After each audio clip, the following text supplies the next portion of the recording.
Welcome back, horror fans, to a special collection of stories that will make you rethink everything you thought you knew about the people living next door.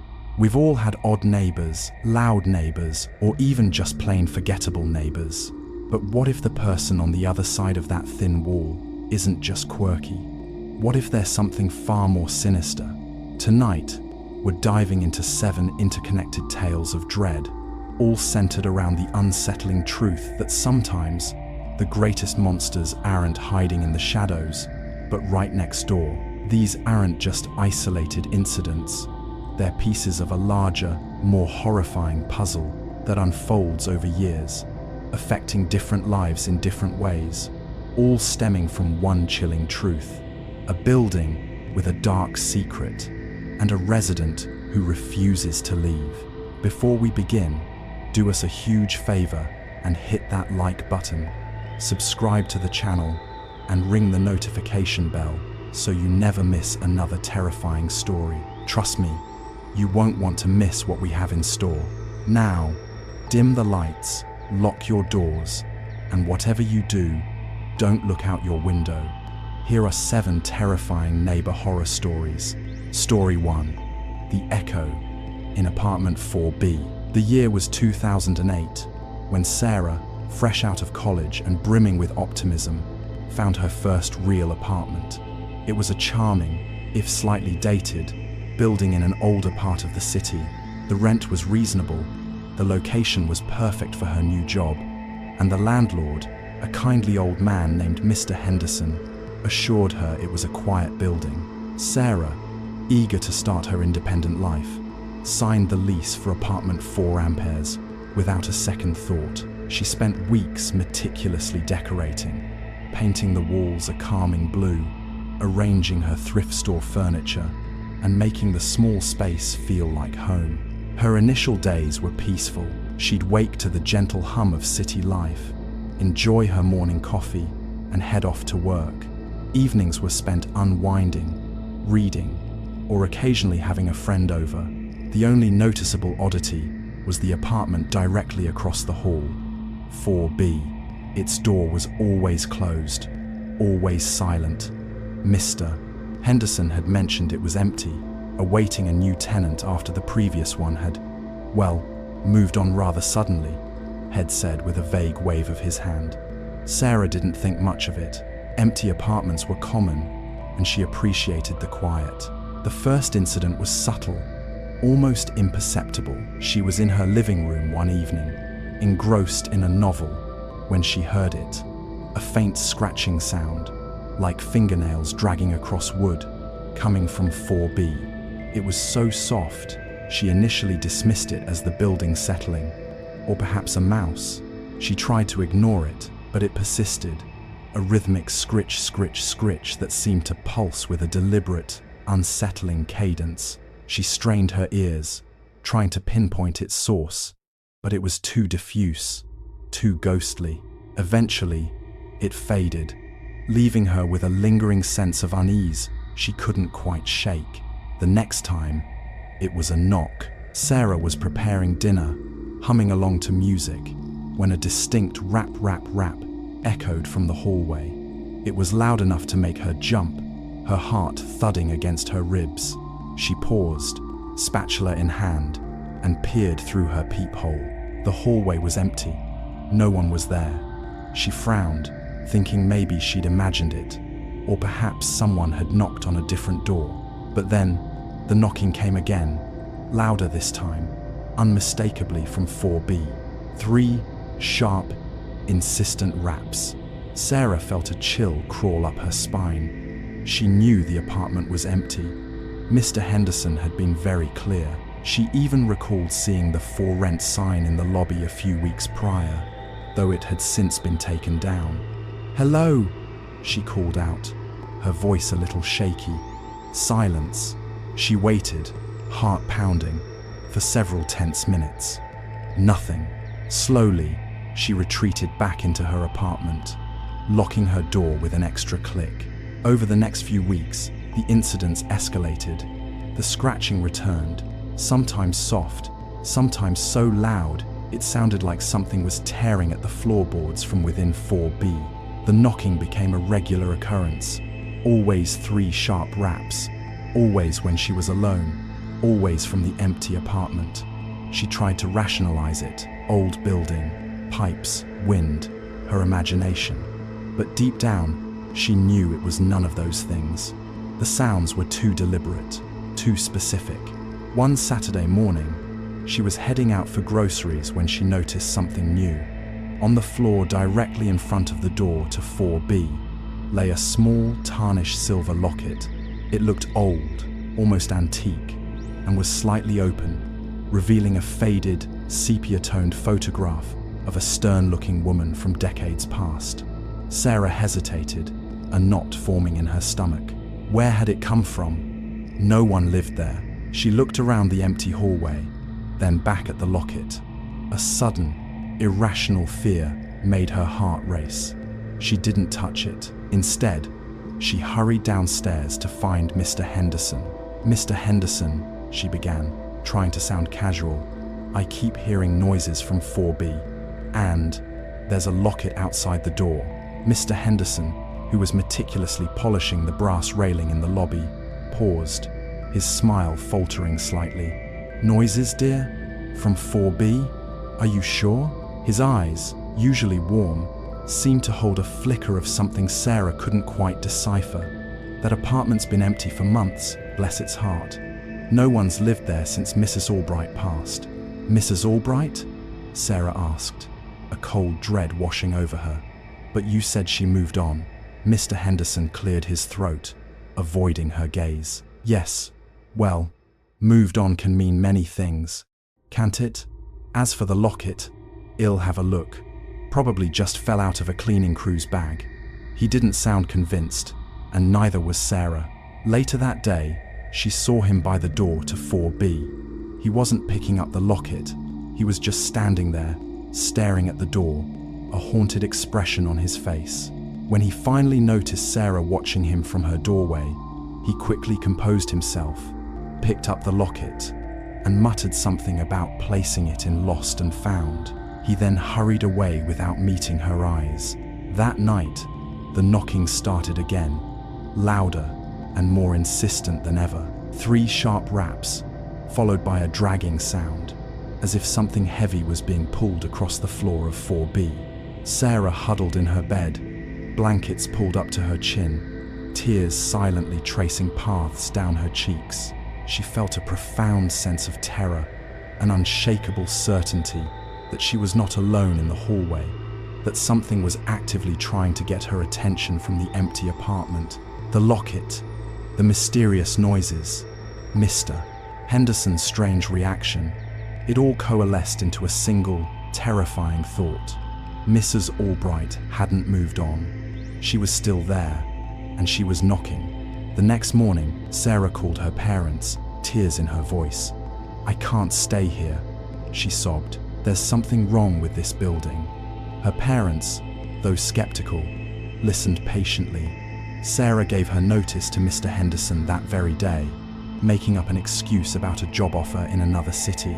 He looked at her with a knowing, almost pitying gaze, and simply nodded. No arguments, no attempts to persuade her to stay. He just accepted it, as if he'd been expecting it. As she packed her belongings, she could still hear the faint scratching, the occasional distant rap, rap, rap. On her final day, as the movers carried out her last box, she glanced one last time at the door to 4B. It looked exactly as it always had, closed, silent, innocuous. But Sarah knew better. She knew that behind that innocent-looking door, an echo persisted, a presence that refused to be forgotten. She fled, leaving the apartment and its chilling mysteries behind, hoping never to look back. But the story of 4B and the building itself was far from over. Story 2, the tenant who never paid. Years passed, and the building on Elm Street continued its quiet existence, though whispers of its strangeness occasionally surfaced amongst the long-term residents. After Sarah left, apartment 4 Amperes remained vacant for a few months. a testament to the slow turnover in the old building. It wasn't until 2013 that David, a young freelance graphic designer, stumbled upon it. Like Sarah, he was drawn by the affordable rent and the charming old-world architecture. He knew nothing of the previous tenant's hasty departure, nor the lingering aura of 4B Mr. Henderson, now looking considerably older and a little more frail, still managed the building. His once kindly demeanor had taken on a more weary, resigned quality. David was a night owl, often working on projects until the early hours of the morning. This suited the quiet building, as most of his neighbors were early sleepers. He enjoyed the solitude, the way the city sounds would fade into a distant hum as the hours stretched. His biggest challenge, he thought, would be motivating himself to go to the gym. His first few months were uneventful, peaceful even. He set up his workspace, decorated with minimalist art and sleek, modern furniture, a stark contrast to Sarah's cozy aesthetic. He occasionally heard sounds from the building, creaking pipes, the muffled sounds of footsteps from above, but nothing out of the ordinary for an old structure. Then, the knocking started. It began subtly, around 2 a.m., usually when David was deeply immersed in his work. 3 distinct raps, always from the apartment across the hall, 4B. Initially, he dismissed it. Maybe a neighbor mistook his door for theirs, but he quickly realized the knocking was from 4B, not on his door, and no one ever answered. He remembered Mr. Henderson mentioning that 4B was unavailable when Head first inquired about apartments, implying it was either under renovation or had a long-term, non-resident owner. David assumed it was just empty, an unused storage unit or something. But the knocking was persistent, and increasingly, it felt directed at him. He tried to ignore it, burying his head in his work, blasting music through his headphones. But the knocking seemed to adapt. If he put on headphones, he'd feel the vibrations through the wall. If he tried to sleep, the rap would echo in the silence of his bedroom, growing louder and more insistent until he was forced to cover his ears with his pillow. One particularly frustrating night, after hours of relentless knocking, David snapped. He ripped open his apartment door, intending to confront whoever was playing these late-night games. The hallway was dark and silent. He stared at the closed door of 4B, his chest heaving. "Hello?" he called out, his voice sharp with frustration. "Is anyone there?" Silence. He waited, fuming, for a full minute, then another. No response. He felt a shiver of unease. He was certain the knocking had just stopped as he opened his door. It was too precise, too immediate. He slowly closed his door, his anger giving way to a gnawing sense of apprehension. The incidents escalated. Now, sometimes, a faint, almost melodic hum would drift from 4B after the knocking, a tuneless, ancient-sounding lullaby that sent shivers down his spine. Other times, he'd hear what sounded like furniture being dragged across the floor, heavy, grating sounds that defied the silence of an empty apartment. David started researching the building online. He found old newspaper articles about its construction, the various families who had owned it, and even a small blurb about a tragic fire decades ago that had claimed the life of an elderly resident in one of the upper apartments. The apartment number wasn't specified, but a sense of dread began to settle in David's stomach. He cornered Mr. Henderson one afternoon, finding the old man sweeping leaves from the front stoop. "Mr. Henderson," David began, trying to keep his voice steady, "I need to ask you about apartment 4B. Mr. Henderson's face, already etched with worry, tightened. He stopped sweeping, his gaze fixed on some point in the distance. 4B, you say? Yes, there's constant knocking and other sounds. I know it's supposed to be empty, but it's not. Something's in there." Mr. Henderson sighed, a long, weary exhalation that seemed to carry the weight of years. "Mr. Albright," he murmured, almost to himself. "Always a problem." David blinked, "Mr. Albright. I thought it was Mrs. Albright who lived there before." The old man finally looked at David, his eyes filled with a profound sadness. "It was both of them, son. A long, long time ago. They were peculiar, kept to themselves, didn't pay much mind to the rules." He paused, then continued, his voice barely a whisper. "Mrs. Albright passed first, in that apartment. A peaceful passing, or so we thought. But Mr. Albright, he just stayed, for a long time. Even after the family came and cleared out her things, he just stayed. But if he passed, then the apartment should be truly empty." David pressed, a cold knot forming in his stomach. Mr. Henderson shook his head slowly. "He did pass, yes, but he never really left. Some folks, they just don't like to leave their homes, even after they've moved on. He was always a stubborn one, and he never paid the rent, even when he was alive. Thought he owned the place, the way he carried on." The old man shivered despite the mild weather. "He keeps knocking, doesn't he? He keeps trying to get in." David felt a sickening lurch in his gut. The he wasn't a living person. Mr. Henderson was talking about a ghost, a tenant who refused to leave, who still believed he lived there, still demanded attention, still knocked from the apartment that was officially empty. That night, the knocking from 4B was the loudest it had ever been. It wasn't just 3 raps, it was a furious, relentless pounding, as if someone was desperately trying to break down the door. David could feel the vibrations through his floor, his walls. The tuneless humming started too, a chilling, mournful sound that twisted his stomach into knots. He sat frozen on his couch, staring at his apartment door, convinced that at any moment the knocking would shift, would come to his own door. He packed a small bag that night, just the essentials: his laptop, a change of clothes, his wallet. He didn't bother giving notice. He just left. He slipped out of his apartment around 4 a.m., the knocking still echoing down the deserted hallway, a phantom tenant demanding entry to an empty space. As he hurried down the stairs, he imagined Mr. Henderson awake in his own apartment, listening, resigned to the presence that still resided in 4B. David never looked back. He found a new place that week, paying higher rent, but sleeping soundly, finally free from the tenant who never paid and who never left. The building on Elm Street, however, continued its grim watch. Story 3.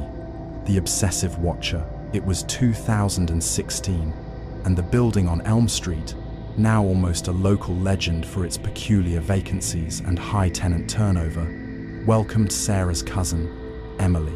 Emily, a graduate student specializing in urban folklore, was utterly oblivious to her cousin's past experience.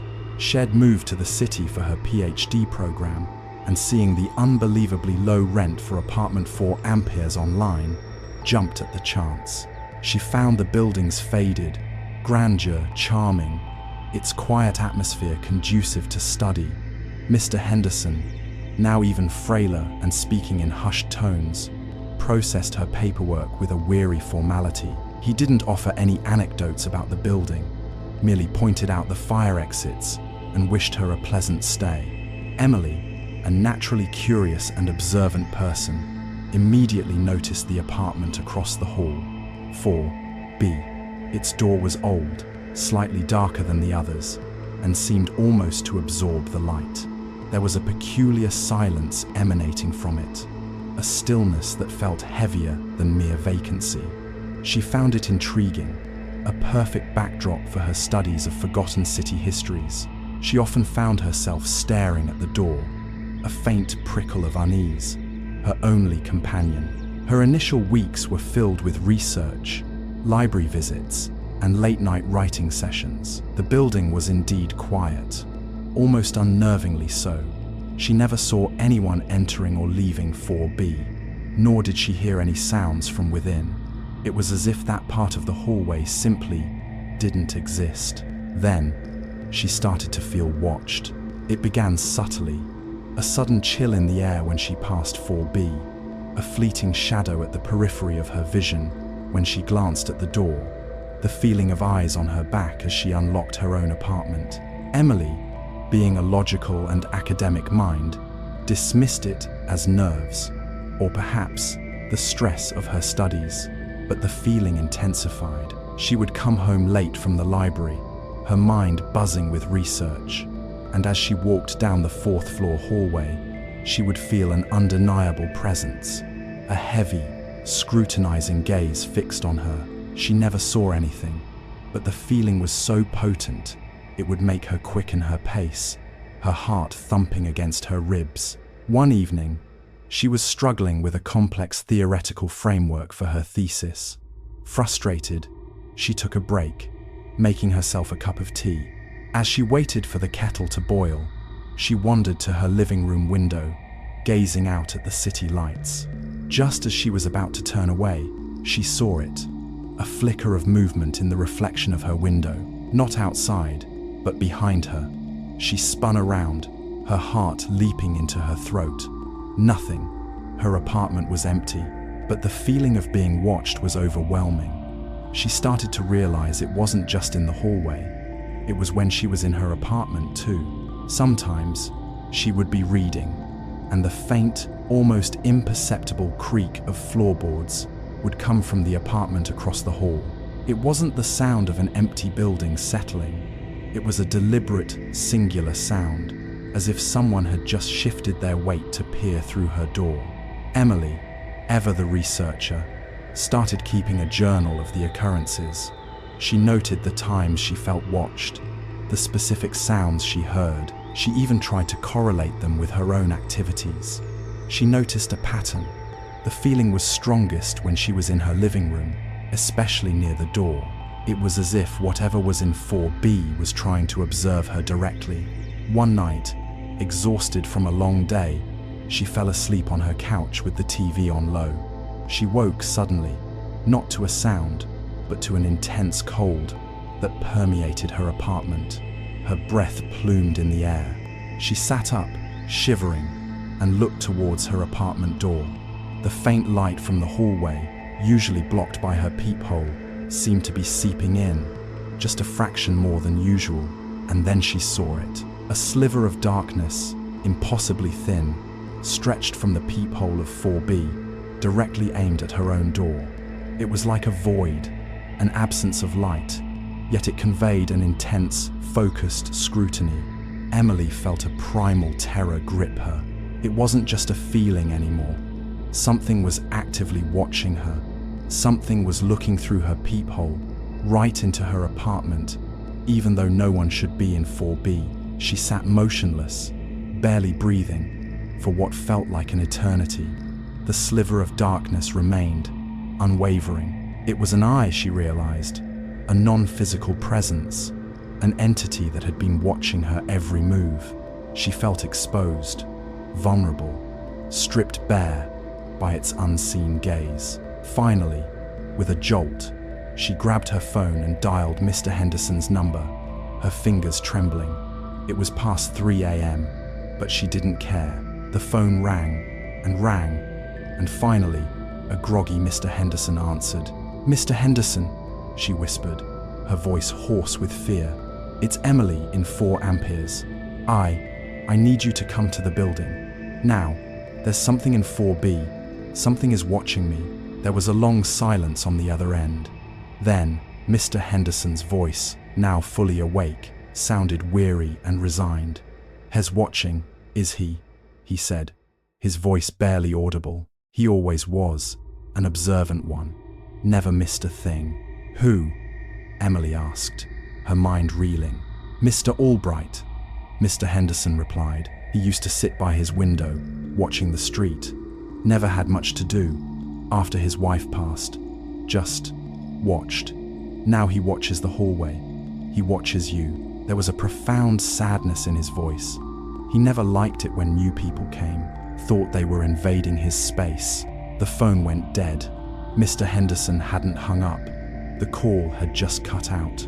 Emily stared at her phone, then back at her door. The sliver of darkness was gone.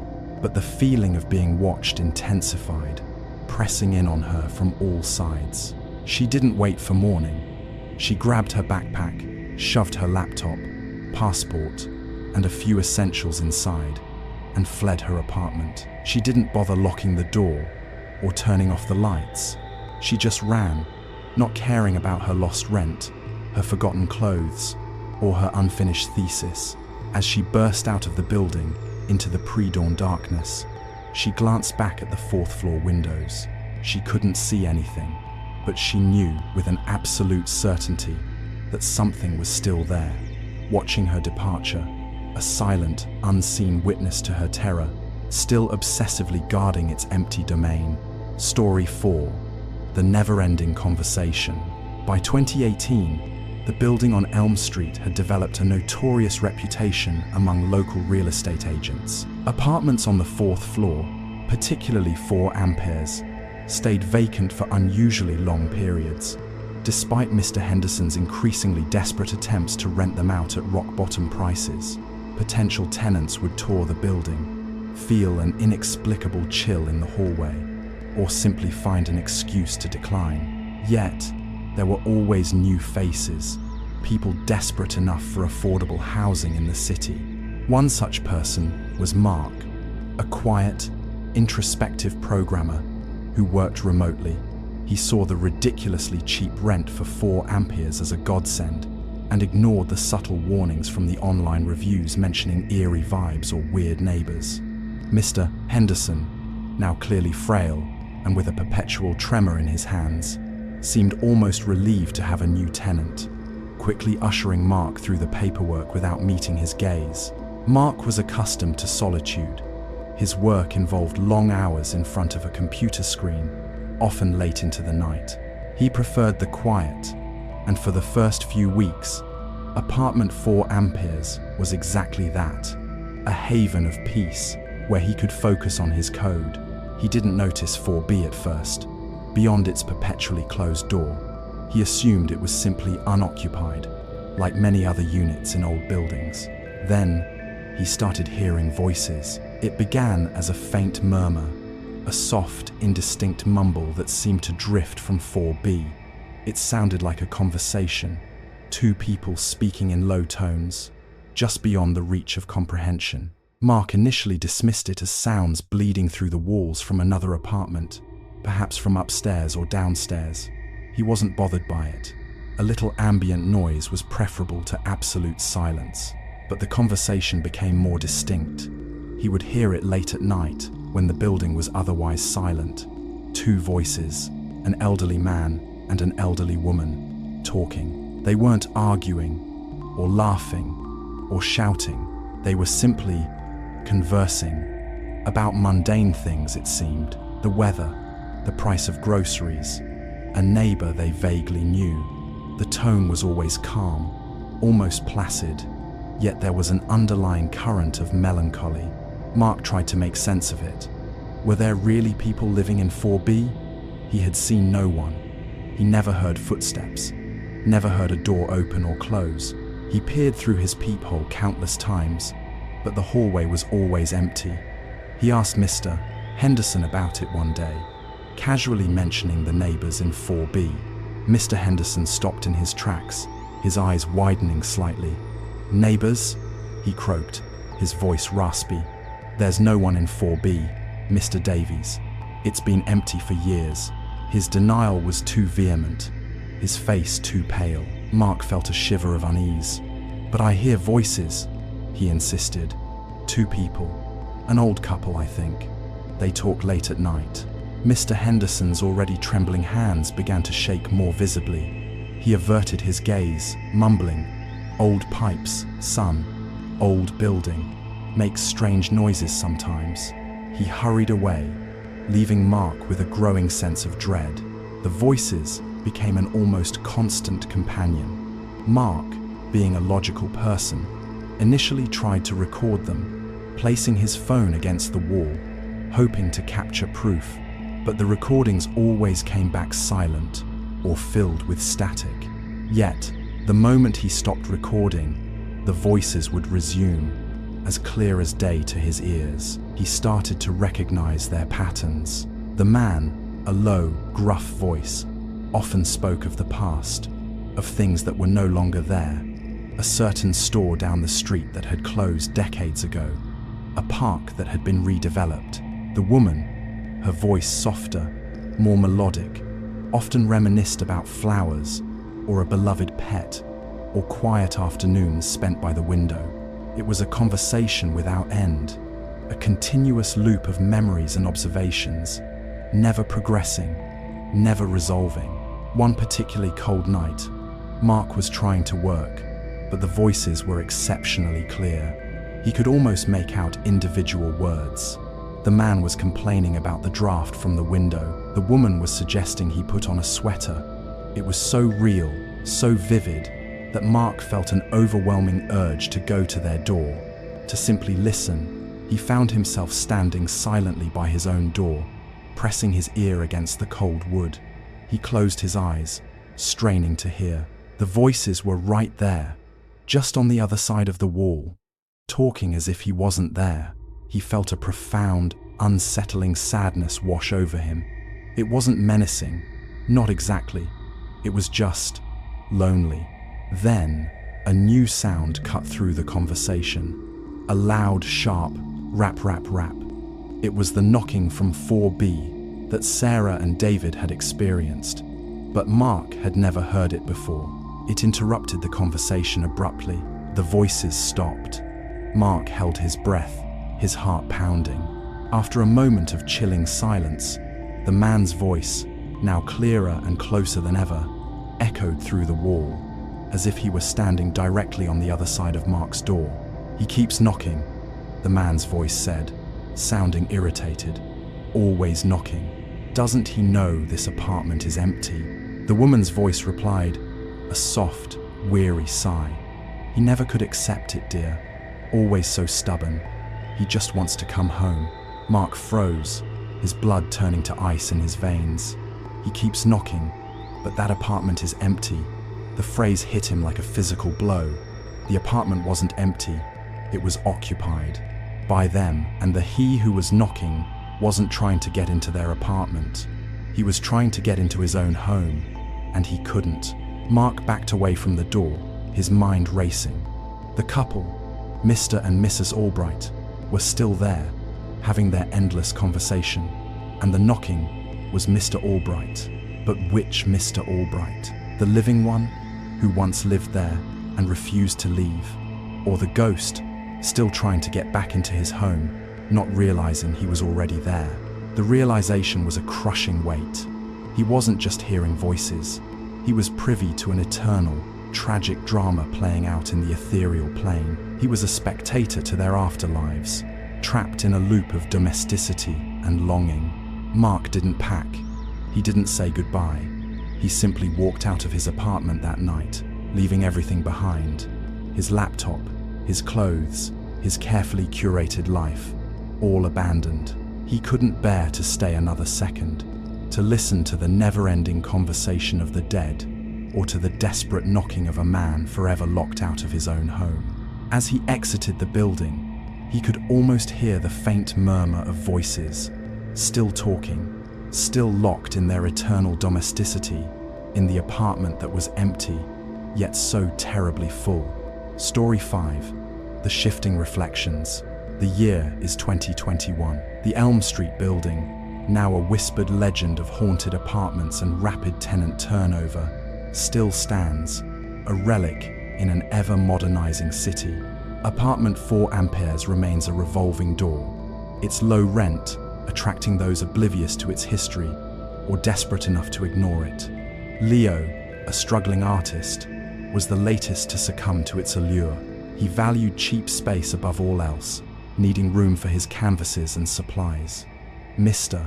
Henderson was no longer the building manager.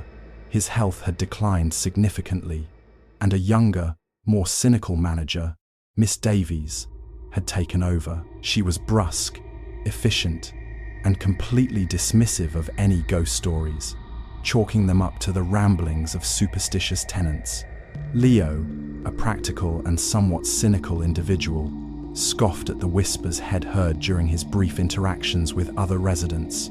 He believed only in what he could see and touch. He moved into 4 amperes, transforming it into a vibrant, chaotic artist's studio.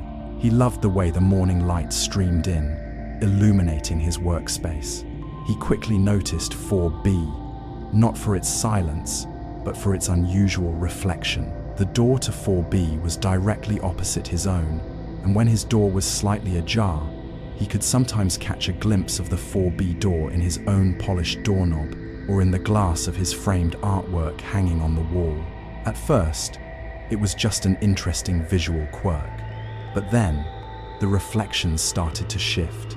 Leo would be painting, lost in his work, when He'd glance up and catch a glimpse of the reflection of 4B's door. Sometimes, the doorknob would appear to turn, just slightly, as if someone were testing it from the inside. Other times, the door itself would seem to be ajar, a sliver of darkness visible within the reflection. Even though, in reality, the door was always firmly closed. He would pause, frown, and then walk to his door, checking 4B, always closed, always solid.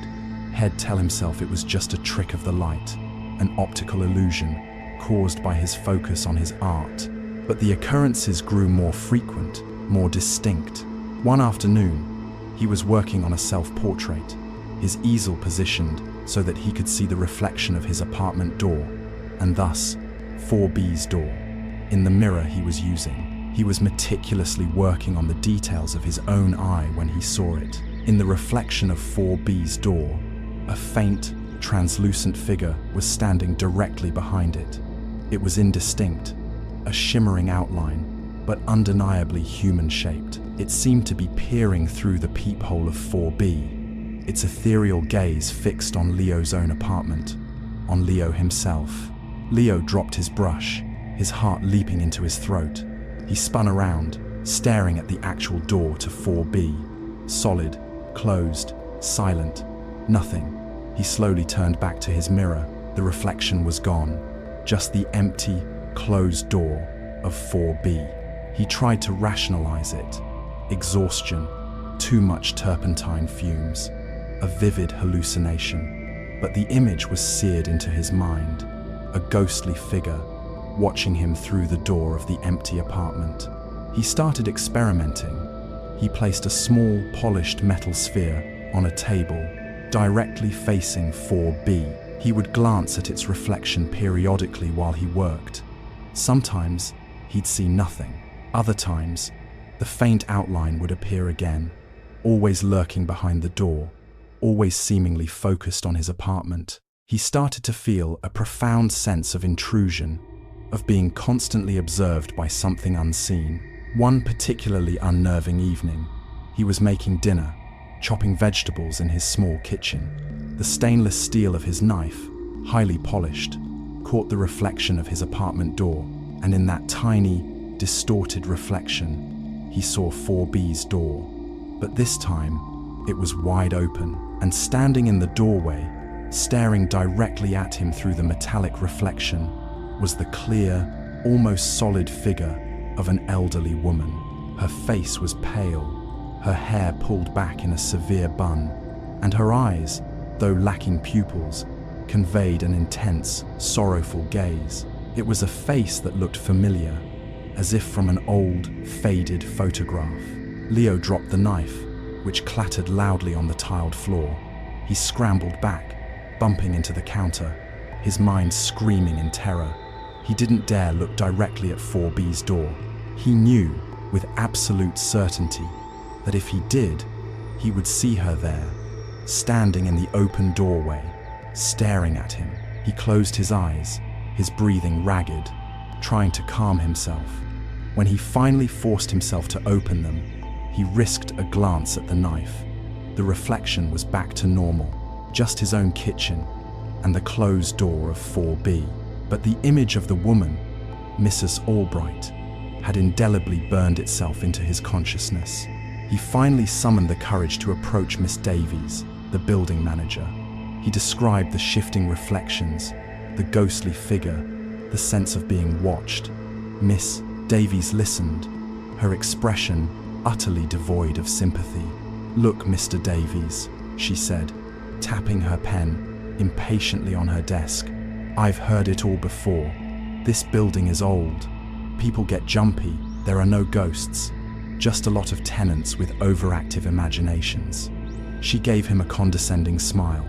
"Maybe you're just looking at your own art too long, seeing things." Leo felt a surge of frustrated anger, but also a deep sense of despair. She wouldn't believe him. No one would. He was alone with this haunting. That night, he couldn't sleep. He lay awake, staring at his door, terrified to look at any reflective surface. He thought of Mrs. Albright, forever trapped, endlessly watching. He imagined her spectral eyes, fixed on him, observing his every move, her reflection shimmering in every polished surface of his apartment. He made the decision then. He couldn't stay. He didn't care about the money, or his art supplies, or his cheap rent. He just needed to leave. He started packing his most precious canvases, anything he could carry.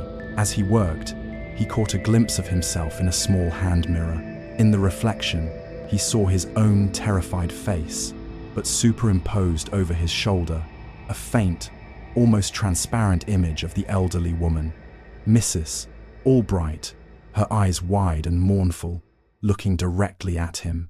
She was no longer just in the reflections of 4B. She was in his own reflection.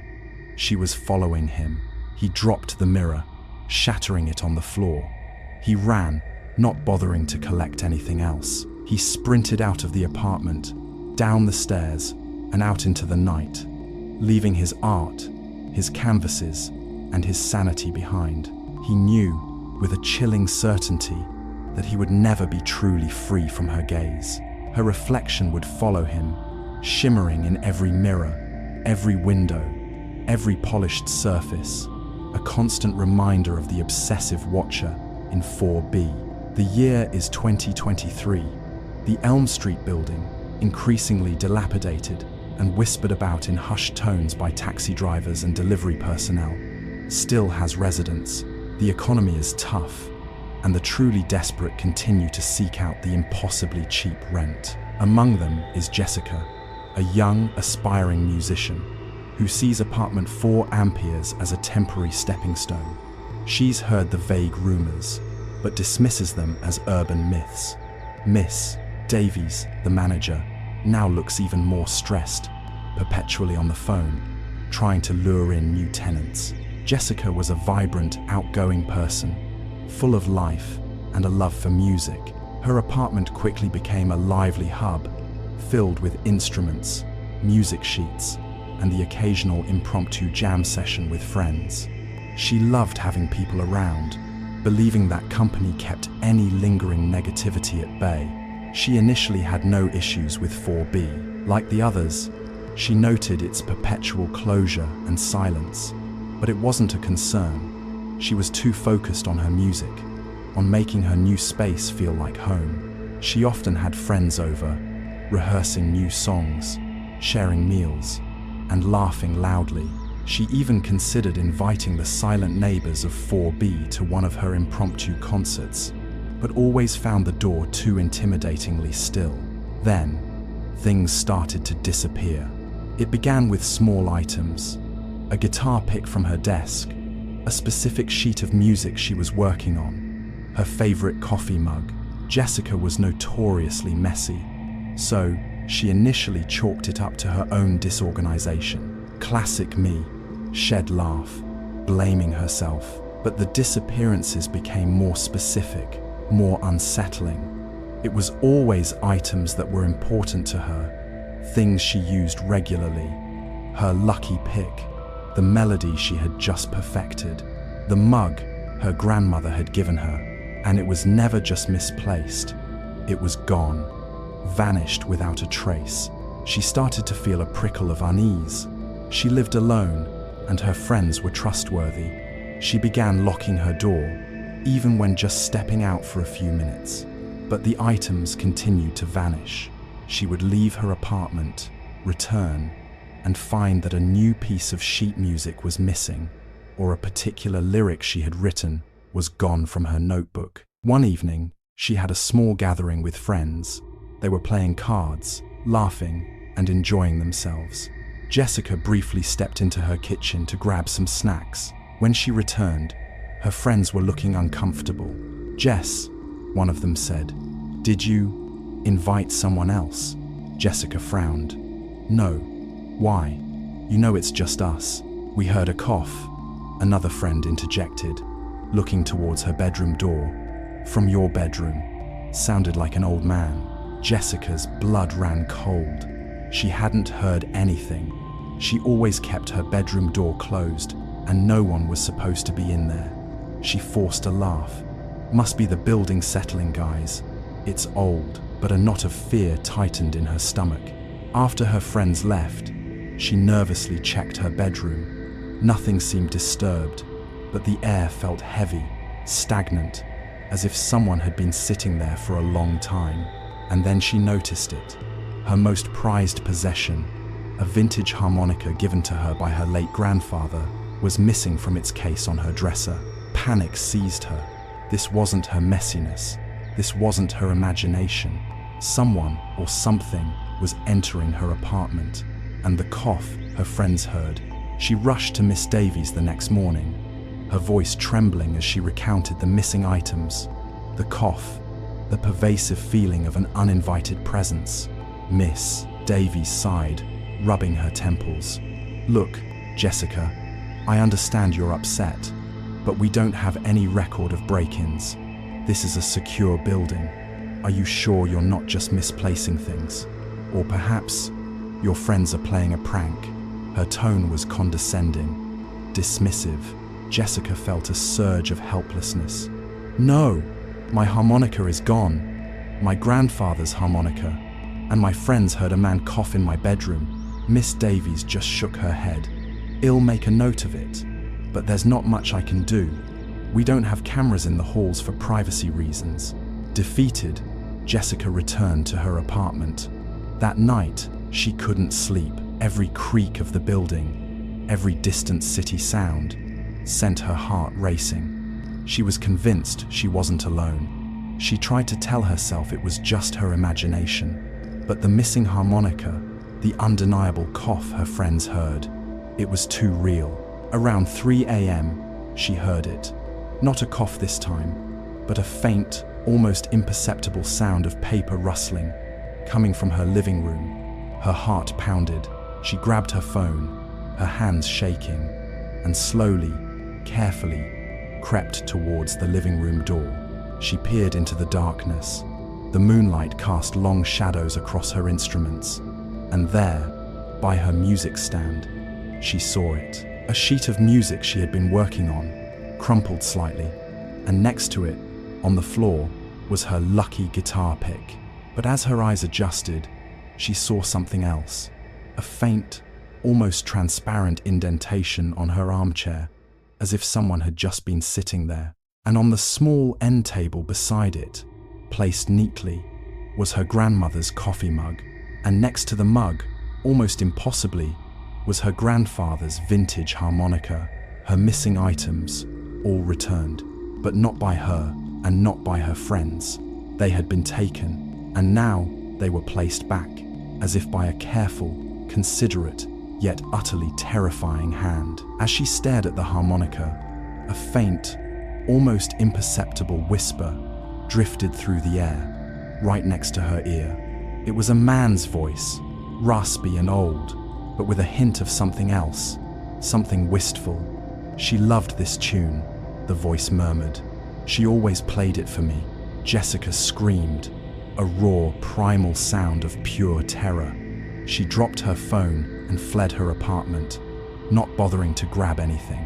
She ran down the stairs, out into the deserted street, not caring about the cold, the darkness, or the fact that she was in her pajamas. She never looked back.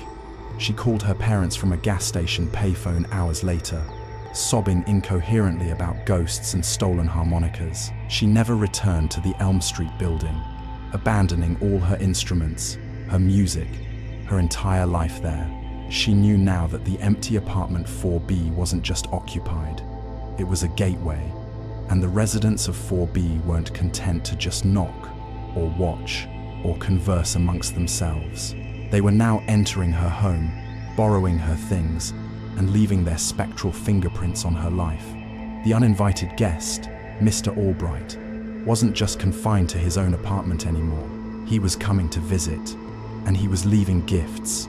Story 7. The Final Invitation. The year is 2025. The building on Elm Street is a skeletal shadow of its former self, condemned and scheduled for demolition. Years of neglect, rumors, and the sheer impossibility of keeping tenants had taken their toll. Miss Davies had long since quit, driven mad by the endless complaints and the increasingly frequent sightings of strange phenomena by the few remaining residents. The city had finally deemed it unsafe, a crumbling edifice too dangerous to repair, too steeped in its own grim history to ever truly be functional again. Yet, despite the condemnation notices plastered on its boarded-up windows and the fencing preventing entry, the building was not entirely abandoned. A small group of urban explorers and paranormal enthusiasts, drawn by the persistent whispers and online legends, decided to conduct one final, illicit investigation before the wrecking ball claimed it forever. Liam, a seasoned explorer with a healthy dose of skepticism, was among them. He saw it as a photographic opportunity, a chance to document a piece of forgotten city history. They slipped past the flimsy fencing under the cover of a moonless night, their flashlights cutting through the oppressive darkness of the empty lobby. The air inside was heavy, thick with dust, and a pervasive chill that seemed to seep into their bones. The silence was absolute, broken only by their hushed footsteps and the creaking of the old structure around them. Liam, guided by the stories he'd read online, knew exactly where they needed to go. The 4th floor, apartment 4 amperes, and 4B, the epicenter of the building's darkest secrets. As they ascended the grand, winding staircase, the feeling of unease intensified. Each step creaked beneath their weight, the sounds amplified in the desolate space. Cobwebs hung like ghostly draperies from the banisters, and the air grew colder with every floor they climbed. When they reached the 4th floor landing, a collective shiver ran through the group. The hallway was darker than the rest of the building, the shadows deeper, more menacing, and there they were, the 2 infamous doors. Apartment 4 amperes, slightly ajar, revealing a glimpse of a chaotic, abandoned space within, and directly opposite, 4B, its door still firmly closed, seemingly impervious to the ravages of time and abandonment. "This is it," Liam whispered, his voice hushed, the source of all the stories. They cautiously approached 4B, their flashlights sweeping over its worn, dark wood. It looked utterly ordinary, just an old apartment door. Liam, however, noticed something peculiar. Despite the dust and decay that coated everything else, the doorknob of 4B seemed almost polished, free of grime, as if it had been recently touched. As they stood there, a faint scratching sound emanated from within 4B. Scritch, scritch, scritch. It was soft, almost delicate, like fingernails gently dragging across wood. Liam's skepticism wavered. He'd heard recordings of strange noises from this building, but hearing it live, in the oppressive silence, was a different experience entirely. One of the group members, Sarah, not the original Sarah from Story 1, but another explorer, gasped, her flashlight beam trembling. "Did you hear that?" Before Liam could reply, it came. 3 sharp, distinct raps. Rap, rap, rap. From inside 4B. It was louder this time. Undeniable. Liam felt a cold dread settle in his stomach. He remembered the stories, the knocking, the sounds of conversation, the feeling of being watched. He took a deep breath, trying to steady his nerves. "It's just the building," he tried to reassure himself, though his voice lacked conviction. Then, from within 4B, They heard voices, faint, murmuring, a man and a woman, engaged in their endless, melancholic conversation. His back, the woman's voice seemed to whisper, carried by an unseen draft. Always comes back. Liam's flashlight beam flickered. He turned to his fellow explorers, their faces pale and wide-eyed in the dim light. They were hearing it too. Suddenly, a new sound cut through the murmuring. A low, guttural cough, followed by a heavy, deliberate drag, as if a large piece of furniture was being pulled across the floor. This was the uninvited guest, the one who borrowed items, the one who came to visit. And then, the impossible happened. Slowly, almost imperceptibly, the door to 4B began to creak open. Liam and his group froze, their hearts hammering against their ribs. The hinges groaned, a long, drawn-out wail in the profound silence. The sliver of darkness widened, revealing the inky blackness within. They couldn't see anything inside, just an impenetrable void. But as the door opened further, a faint, sickly sweet scent drifted out, like old flowers and dust, mingled with something else, something metallic and ancient. And from that darkness, a clear, unmistakable voice, old and raspy, echoed through the empty hallway. It was the man's voice, the one from the never-ending conversation. But this time, it wasn't a murmur, and it wasn't a conversation. It was a direct address. "Come in," the voice invited, soft yet resonant, chilling them to the bone. "Don't just stand there. We've been expecting you." Liam felt an irresistible pull, a hypnotic draw towards the open door, towards the suffocating darkness within. He could feel the weight of countless unseen eyes on him, the presence of the departed, all gathered in that empty apartment, waiting. He saw his own reflection in a small, convex mirror one of his team members was wearing, and for a fleeting second, he thought he saw the stern face of an old woman superimposed over his own, her eyes wide with a silent plea or a warning. He snapped out of it, a primal scream tearing through his throat. "Run!" he bellowed, grabbing the nearest explorer and shoving them back towards the stairs. "Run! Get out!" They didn't need to be told twice. They scrambled down the stairs in a chaotic rush, their flashlights bouncing wildly, their screams echoing through the derelict building. Liam was the last to leave the 4th floor.